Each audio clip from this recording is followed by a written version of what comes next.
வடசென்னை நெட்டிக்குப்பத்தில் திமுக நிர்வாகி மாணவனை தாக்கியதாக புகார் அளிக்கப்பட்டுள்ளது.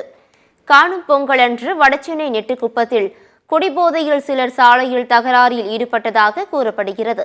அப்போது சாலையோரம் நின்று கொண்டிருந்த பள்ளி மாணவனை திமுக நிர்வாகி தாக்கியதாக கூறப்படுகிறது.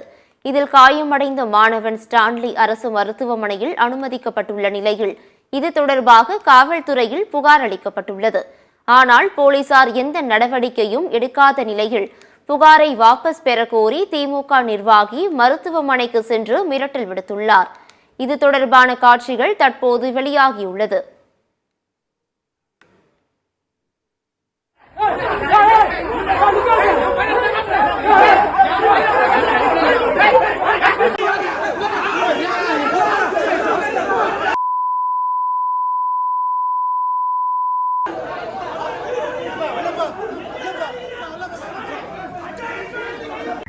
காணும் பொங்கல் அன்னைக்கு நைட்டு ஊர்ல ஒரே சத்தமா இருந்தது. வீட்டு பக்கத்துல அப்போ பக்கத்துல போகும்போது குமரவேலுன்றவரு குடிச்சிட்டு மதுபோதையில தகாத வார்த்தையில பேசி என்ன இரும்பு பொருள் ஒண்ணு வச்சு கழுத்துல அடிச்சு கையெல்லாம் அடிச்சு மயக்கார அளவுக்கு வச்சுட்டாரு.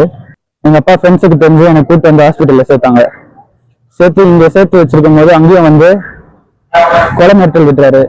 இந்த மாதிரி குத்திடுவேன் வெட்டிடுவேன்ட்டு.